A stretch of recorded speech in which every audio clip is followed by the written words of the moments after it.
What's going on, guys? Necromancer Noob, and in today's video we got another Remnant 2 build for y'all. Today's video is going to be a mod heavy spam build, kind of similar to the skill spam build I had going on in my previous video, except slight variations. Of course, you know, this is involving mods and spamming your mods. So for starters, we have what is the Archon as the prime perk, and we are getting that extra mod generation.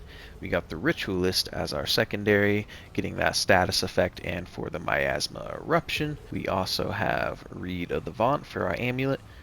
Activating a mod increases mod generation by 15 seconds for 10 seconds. Mod charges have 20% chance not to be consumed on use. I have Fair and Sigil. Critical or weak spot hits generate 12.5% additional mod power. Leaking Gemstone allows 20% of mod power generation to continue during an active mod. Stone of Malevolence. Elemental damage generates 15% additional mod power, and Burden of the Follower reduces fire rate by 15%, increases mod power generation by 30%. So I tried a few other rings. Let me know in the comments if there's a ring or an amulet that you think does a better job, but I did like using these. Let me know if you switch them around, but otherwise we're going to talk about the weapons. The Monolith is kind of mandatory. It does very well with that elemental damage with the Sandstorm, and it is a mod that you can spam. It goes well with the Stone of Malevolence ring, and we also got Feedback as our mutator. Using this weapons mod generates 20% of a single charge value as passive mod power over 10 seconds. Does not stack. And we also got it maxed out, so the mod damage generates 15% of base damage dealt as mod power. So we are going to be getting our Sandstorm pretty fast. We also got the double barrel, which is whatever weapon you wanted to use. You just want a open mod slot for that mod. Now, for the mods that I think are best, it is ones that you can spam. So for example, got Witchfire, Voltaic Rondure, I want to say Tremor as well, Rotted or Skewer, the Flying Bomb Trap or Firestorm.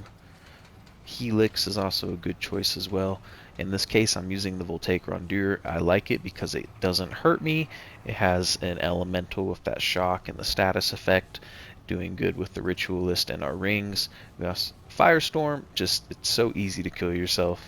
But if it is a stationary enemy, go for it. Now, Flying Bomb Trap is also a pretty good one from the most recent DLC. That's a good choice. You can always stick with that as well. But in my case, we're using the Voltaic Rondure.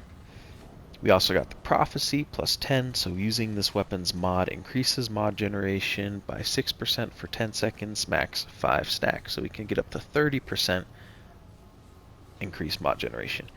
And we just get extra movement speed per stack, so that's nice as well. Tart, I'm using that because it gets that mod generation, health regen. It's decent overall.